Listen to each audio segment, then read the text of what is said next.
Olá pessoal, bem-vindos de volta. Eu sou a professora Sofia e nessa videoaula nós vamos dar continuidade ao conteúdo da última aula. Conteúdo dos vegetais.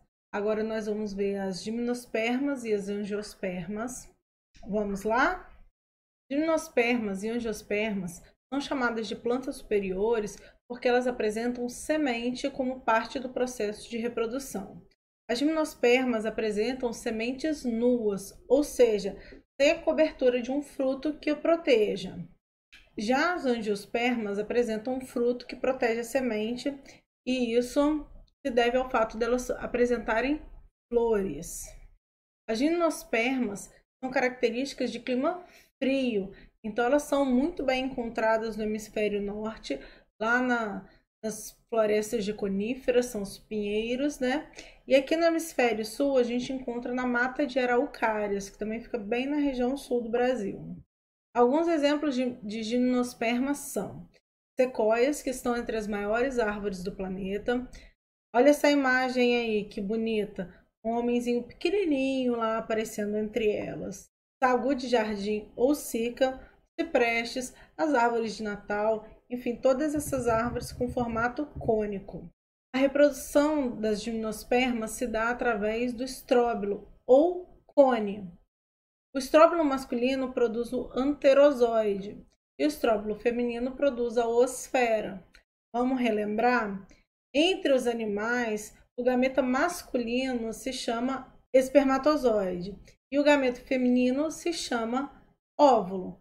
Entre os vegetais, o gameta masculino se chama anterozoide e o gameta feminino se chama oosfera.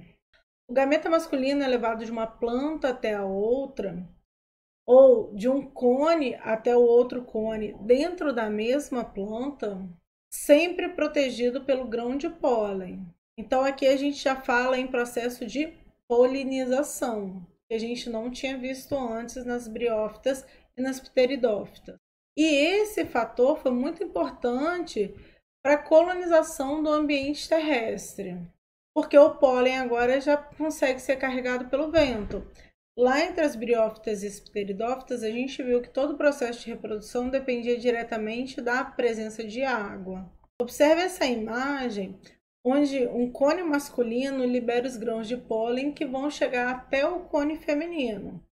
Lá no cone feminino, o anterozoide vai até a oosfera usando uma estruturazinha que se chama tubo polínico. Após a fecundação, surge o embrião que vai se desenvolver dentro da semente. Essa semente tem alguns nutrientes, uma substância nutritiva, que vai manter o embrião vivo até que ele consiga germinar. Então vamos lembrar que esses vegetais estão em clima frio e eles podem passar um período aí, desde que a semente caia no chão até ela germinar, um período de neve, por exemplo. Então a semente só germina depois que ela passa por esse congelamento.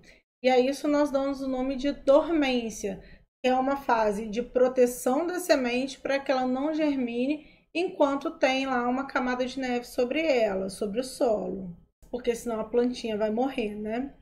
As angiospermas já apresentam frutos e flores. Isso faz com que elas sejam as plantas com maior sucesso adaptativo no ambiente terrestre. E, portanto, esses vegetais apresentam a maior biodiversidade do planeta. Elas também interagem muito bem com os animais polinizadores. Aqui não é mais o vento que vai fazer a polinização. São alguns animais polinizadores que vão transportar o pólen da planta masculina para a planta feminina. E os frutos já permitem a presença dos animais dispersores da semente, porque eles vão se alimentar do fruto e vão levar a semente para longe da planta mãe. As raízes têm a função de fixar a planta ao solo, de absorver água e sais minerais e pode ainda ter uma reserva nutritiva. É o caso da mandioca, por exemplo, que é uma raiz rica em reserva nutritiva.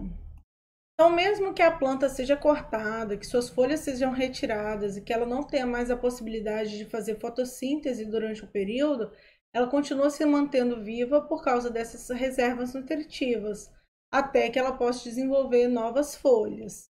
A água e os sais minerais absorvidos pela raiz vão compor a seiva bruta, vai ser carregada através de todo o caule até as folhas, nos vasos chamados de xilema ou lenho. Aí as folhas vão usar essa seiva bruta e também a luz do sol e o gás carbônico para produzir os açúcares da fotossíntese e também outras substâncias. Essas substâncias, produtos da fotossíntese, são chamados de seiva elaborada. Vão ser carregados ao longo do corpo da planta, pelo caule, pela raiz, nos vasos chamados de floema ou líber. O caule serve para sustentar as folhas e mantê-las em posição elevada, porque as folhas são órgãos que fazem fotossíntese, então elas precisam estar sempre expostas ao sol. O caule também transporta seiva bruta e seiva elaborada ao longo de todo o corpo da planta. Você já deve ter observado no tronco das árvores que há algumas regiões que têm os nós ou gemas, onde podem surgir brotos. Esses brotos podem dar origem a novos pedaços de caule, que são os galhos, ou podem dar origem a folhas. Nesse slide, a gente pode ver dois experimentos.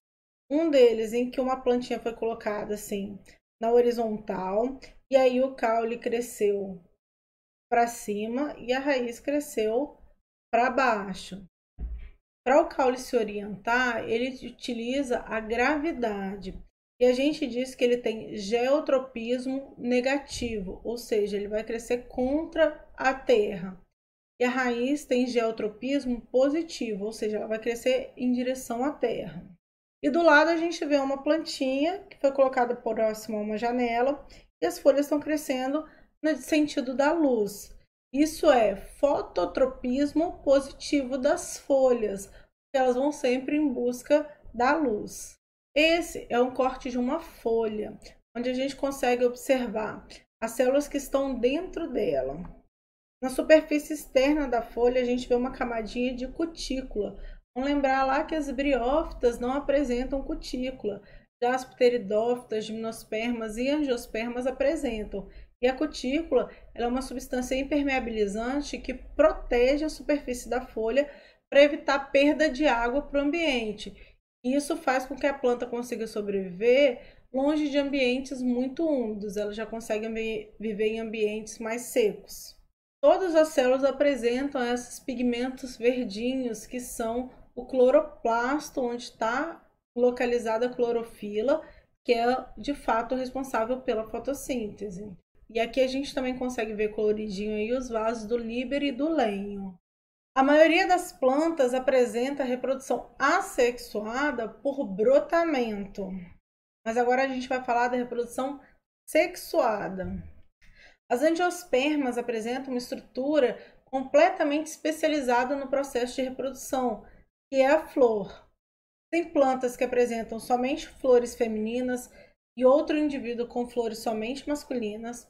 Existem plantas que apresentam flores femininas e flores masculinas no mesmo indivíduo, e existem outras plantas que apresentam flores que são femininas e masculinas ao mesmo tempo. Você já deve ter observado que algumas flores mudam de cor antes de murchar. Essa mudança de coloração indica que houve uma maturação de algum órgão ali dentro. Algumas flores podem ser masculinas inicialmente, depois elas se transformam em flores femininas, ou ao contrário, algumas começam como flor feminina e depois passa a ser uma flor masculina quando faz a maturação do órgão, e aí ela muda de cor. Enfim, as flores têm cores e cheiros muito perceptíveis porque elas chamam os polinizadores, que são os animaizinhos que vão transportar o pólen. Os principais polinizadores são as abelhas, mas nós também temos beija-flores, as formigas, alguns besouros também podem fazer esse tipo de transporte. Observem essa imagem, que bonita. A estrutura masculina se chama estame e é formada pela antera, que é essa cabecinha amarela onde estão os grãos de pólen, e pelo filete, que conecta a antera à flor. A parte feminina é chamada de pistilo, que tem uma abertura na parte superior, que é o estigma, um tubo que conecta essa abertura até o ovário, que é o estilete, e o ovário está lá embaixo, onde está a oosfera. O ovário fica guardadinho lá no receptáculo. O grão de pólen toca o estigma. Aí, só o anterozoide vai descer no tubo polínico, vamos lembrar lá das gimnospermas, que a gente já viu o tubo polínico, e vai fecundar a osfera lá embaixo. As pétalas coloridas, como eu falei, servem para chamar a atenção dos polinizadores. E por baixo das pétalas a gente consegue ver as sépalas, são como se fossem mini pétalas que ficam ali protegendo os ovários, que forma ali então o receptáculo. Os frutos são constituídos basicamente de duas estruturas: o pericarpo e a semente. O pericarpo a gente pode dividir em três partes: o epicarpo, que é a casca do fruto, né, aquela parte mais externa; o mesocarpo, que é a parte carnosa que a gente costuma consumir e é o que os animais dispersores de semente também consomem; e o endocarpo, que é uma capinha para separar da semente. Já a semente tem uma casca externa, que é o tegumento, tem o embrião, que é o que vai de fato desenvolver uma nova planta, e tem o endosperma, que é a parte que mantém o embrião nutrido até que ele se desenvolva e germine uma nova planta. Bem, gente, a aula era essa. Qualquer dúvida, vocês já sabem onde me encontrar e vejo vocês no próximo vídeo.